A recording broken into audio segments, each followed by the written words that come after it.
Hey, what is up guys? It's your boy Speed here, and today I have a really fun build to show you guys. This is going to be a analysis of Hector's Abaddon with Radiance. You heard that right. Abaddon with Radiance, and it is a carry Abaddon. The reason why I'm particularly excited for this build is I actually think it's fun and very powerful. This is definitely not a meme. It's something I think is totally legit and can win you a lot of ranked games. Also, I want to tell you guys that if you've been struggling with solo queue and you're looking to get to the next rank, I'm going to be able to help you.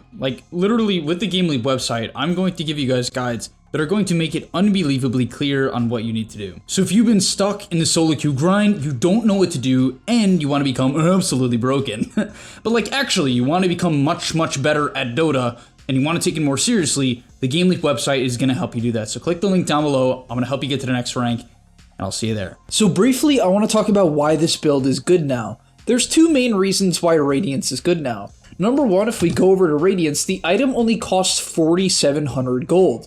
It used to cost 5,050 gold. That is one of the biggest buffs to Sacred Relic or an item in terms of cost we've seen in a long time. So right then and there, you have a major buff for Radiance carriers, and Abaddon is one of the best due to his tankiness. However, I would say the bigger change, even though the Radiance change is massive, the bigger change in the grand scheme of things is the hero's base attack time went from 1.7 to 1.5.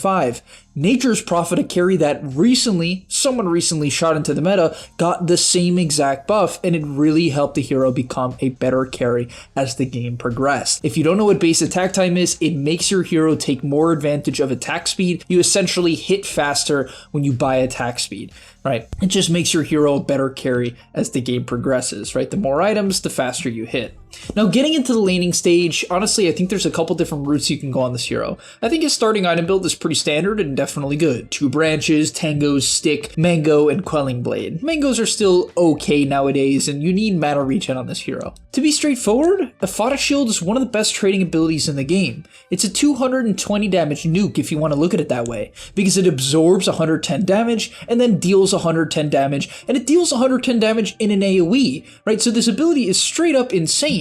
And by the way, you can have 2 of them going at the same time. You can put a shield on for only 85 mana, which frankly isn't that much, right? So you can put a shield on for 85 mana. It lasts 15 seconds. It's only a 12-second cooldown. So basically you can run in, let's say 5 seconds remaining on your shield, and then have another one ready as well. And immediately in the laning stage, you'll see the power of the shield. I'm honestly not really sure why he took his E at level 1. I guess it's okay, but personally I generally recommend taking shield. It's just, as I said, too good of a trading spell and has a lot of use cases as it also dispels enemies' abilities. But yeah, as we'll see in this clip here, he's going to hit level 2 and immediately pops his shield and begins to run at the Pangolier. He gets nuked by Legion and takes a little bit of creep damage and immediately 80 damage onto the Legion Commander. It's just one of those spells that gets a lot of value every time. And immediately, every good player on the server is not going to let you hit them, right? They're not going to trade with you. For instance, here he's shielded right now, the replay is bugged, but he's shielded right now, and the Legion Commander is going to run away. She understands that trading in the shield is just not an option. This ability is just too damn good in the laning stage, and so you get to free farm the lane.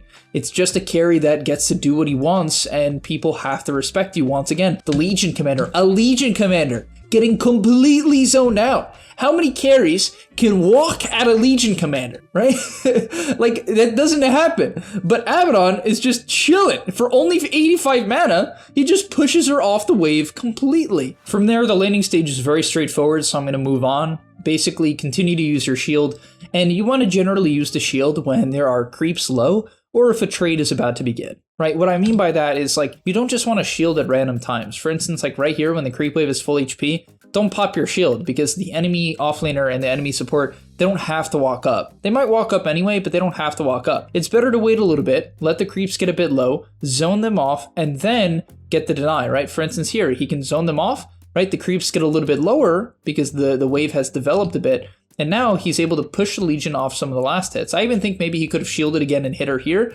to prevent her from getting those 2 last hits. Perhaps he could have even played that better. In terms of items, he went for Bracer components and then Chainmail. He ends up not completing this Bracer, so it's a little bit weird. It gives him some damage. It's a little weird, I'll be honest. I think you can go Wraithband on this hero as well. The hero has pretty bad base armor and definitely likes the attack speed, so I definitely think Wraithband is like a really good option on this hero and is something people should consider. He ends up going for the chainmail for the same reason. You need armor, and this is going to build into your eventual phase boots, which are the must-buy boot on Abaddon. If you're wondering why phase boots are the must-buy boot on Abaddon, because of the hero's low base attack time, you don't really need treads to have enough attack speed, right? You already have a lot of attack speed just of nature of the hero's base attack speed and base attack time. And so you can go for phase boots because your hero is definitely very kiteable, and that's kind of the only downside of Abaddon at every point in the game. He's a somewhat kiteable hero. The next thing that's very cool about Abaddon carry is when you max out your E, it works on towers. And I'm sure a lot of you guys have heard and have watched videos about how important taking towers is for the meta. Right? Just for Dota as a whole, right? When you take a tower, it opens up that area of the map. It's very hard for an enemy to play an area when they don't have a tier 1 tower, because if a fight ensues, they have no backup. And so Abaddon, his Curse of the Avernus, for anyone who doesn't know, when you hit someone 4 times, it slows them for 60% and gives 100 bonus attack speed on that target. Even if you don't hit them 4 times, Curse of the Avernus will slow them for a base percent, 25% at max level. This is important because 100 attack speed on towers is just insane, and it works on the creep wave as well. So if you ever get left alone in the lane, which often you will because you're a good laner, you'll be able to take the tower, right? This is not a hero that necessarily flash farms the jungle, even though it's not bad, right? Because Curse of the Avernus, it's not a bad jungling spell. As he gets run at here, does he live? Oh no, he's gonna live. Oh no. Oh man, what a good play from the Tiny, holy. And the Phoenix, that was beast. But at some point, he ends up just pushing in the lane and then jungling. I think optimally you get to take the tower, but at this point, he's kind of just realized like, I'm not going to bully out the Legion alone. That's just not an option. I mean, he could run at her, but it's at the point in the game where the enemy mid laner can rotate easily. So he is flanking the Legion. Yeah, this is I was going to say, this is a bit of a meme. I think at this point, he's protecting the cart, right? He clearly wanted to enable that cart, and he definitely wants to take the tower. But yeah, this gameplay, it's a bit crazy. I wouldn't overforce it. I think this is certainly a mistake on his part. I think a lot of players will make this mistake, and no way.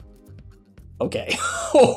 If he killed the Morphling there, I would have taken it all back. But yeah, I think a lot of players make this mistake. They'll tank the tower, trying to take it too early. Just let it be natural, right? Let the tower be natural. If the enemy rotates out, just take the tower and farm your Radiance. Like, I cannot stress enough how important it is, in my opinion, to not leave your lane. It's going to maintain map control from your team. It's going to be the best play for you to get farmed. And if you can take this tower casually because the enemy fights on the other side of the map, your net worth is going to skyrocket as long as you get the tower last hit. So please aim to get the fastest Radiance time possible. You'll see how important it is on this hero, and then you're going to bring the game back for your team by fighting with Radiance. Yes, you're actually going to fight a lot with Radiance, not just farm. So moving ahead with the Radiance timing, ends up stacking a camp, which is a good thing to do with Radiance, and anytime you get Radiance, when you buy this item, guys, drag camps together and farm them at the same time, right? It's particularly important if you're farming Dire Jungle, but it's also good on the Radiance side, at least to some extent, as it's going to help you kill the camp at about the same time. You can see he isn't going to auto-attack any of the small creeps. Please make sure you spread out the damage on the camp to get the maximum value out of Radiance. From there, he's pushing in bot side because his team is currently fighting at the enemy tier 2 tower. You're not going to run across the entire map and try to kill the enemy when they're at their tier 2 tower. You're not going to TP in because there's a good chance that, by the time you get there, nothing is happening. So instead, he will rotate towards mid after farming up the bot wave here, and you could tell he wants to get active. Right? It's at the point of the game where he's like, I don't want to split the map. I don't want to try to go late game against Morphling. And that shouldn't be your goal. You don't pick Abaddon carry to be a hyper late game carry, to be clear. You pick Abaddon carry to have a good safe lane laner with many, many good matchups. And then on top of that, you pick it to have a strong mid game to mid-ish, late-ish game timing. As we'll see, he's going to TP into this fight here. From there, yeah, it's pretty simple. You just walk in. Unfortunately, his whole team dies before he gets here, but look, he's just a menace, right? Because the enemy team has committed to the majority of their spells, he's just an absolute unit. Everyone has to disengage. Unfortunately, Legion is a pretty fast hero, and Morphling makes a good play in stunning here, so they aren't able to get any kills. It is what it is, right? His team kind of fed before he could get there, but still, you could see how much they had to run away, and he didn't even get to pop his ulti yet. From there, he's going to take very aggressive farm on the map, cutting the top wave and eventually kicking out this Morphling, as we'll see in a moment, forcing him back to base. From there, he's once again going to drag some camps together, taking advantage of his Radiance. You can see perfect, right? Beautiful efficiency, always using the Radiance perfectly, hitting the camp a couple times to lower the HP pools, picking up the bounty runes, and wiping through the jungle. As I said, I don't think you have to do this, right? Best case scenario, you get to take some early game fights, but because his team died, it wasn't an option. So instead, he slows down the pace of the game, and now he's going to watch the minimap waiting for the next fights to ensue. And exactly, you'll see it happen here. Unfortunately, as I said, his team kind of just keeps dying, but he will walk over. He does want to look for the engagement here, as he's probably pinging for his team to go on the Pangolier. An avalanche will come out, and yeah, they just burst down the Pango. He's currently hitting for 180 damage as he's going to chase onto the Snapfire. And by the way, he popped his ulti there. I'm going to replay that clip quickly. That was pretty cool. He popped his ulti there to purge the slow of the PA dagger. Now, you got to be careful about this because you can actively use Abaddon ulti to get rid of stuns and to get rid of any sort of debuff on you. However, popping your ulti early is risky because, well, you want to get the most value out of it possible, right? If you pop it too early, well, you're just not going to heal that much from it. But he felt like maybe he would lose this kill. Probably was completely unnecessary, I'm not going to lie. But still, it's a cool play to keep in mind. Let's say you're trying to finish off a key important core kill and you get gripped by a Bane or stunned by a lion, you can pop your ulti to guarantee you get all of your damage off. And from there, I like his farming patterns. He farms back and around, hitting all of the camps. At some point, he's going to want to reconnect to his team, but he definitely doesn't mind taking a team fight, slowing down the pace of the game, farming up the map, and then rejoining afterwards. But now he's going to get his Manta style, and this is where things get fun. The reason why Manta style is really broken on Abaddon is number one, it's good with Radiance because the illusions get Radiance, but most importantly, and number two, is they get Curse of the Avernus. So when you pop Manta style on someone, it will instantly silence them and give you the bonus attack speed. Well, not instantly, but you'll get up to 3 stacks and it only requires 1 more auto attack to get to 4. The item also gives you some attack speed, which you want with Radiance because it gives you flat damage. So a cool example of how to use Manta style is on towers. It's a pretty straightforward concept. You pop Manta style and it instantly gives you the Curse of Avernus bonus, giving everything the bonus attack speed. I also was lying to you a bit. I actually thought that Curse of the Avernus works on the creeps. It seems to not, unfortunately. I honestly feel like it should, but it definitely seems to not work on the creeps, so a bit of a correction there. Either way, you can get your team and yourself a bonus 100 attack speed instantly on the tower, which is obviously pretty massive. And this clip here is one of the most impressive clips in the game. In under a minute, he's able to take a full Rax because of Curse of the Avernus. He's picked up a Mage Slayer at this point, which I like, right? He already has quite a bit of physical resistance at 20 armor. He also has evasion with Radiance, and the hero needs a couple of things. It needs a bit more attack speed, which Mage Slayer gives. It gives you 25% match resist, which is so damn high. The passive is of course incredible, 20 damage, and you also need a mana pool on this hero. You definitely can have mana problems when you're spamming a Photic Shield. And so yeah, Mage Slayer is kind of just a fantastic item. It balances out your survivability, and it gives you the damage and the mana that you truly need, and attack speed that you need. But yeah, as we'll see in this clip here, the Tiny with 100 bonus attack speed on the tower just clicks, right? 100 bonus attack speed with the Tiny, the guy just clicks. And yeah, they're able to just take a Rax. The enemy Morphling and PA didn't feel like they were online yet. They definitely didn't feel like they were ready to fight, and so yeah, 100 attack speed with a hero like Tiny, that's going to be, I mean, even just with Abaddon, it's good, but, with Tiny, it's particularly powerful. All right, even though he's going to end up going down in this clip, I still think it's pretty fun to watch because you're going to see the amount of damage this hero does when the Manta instantly procs on someone.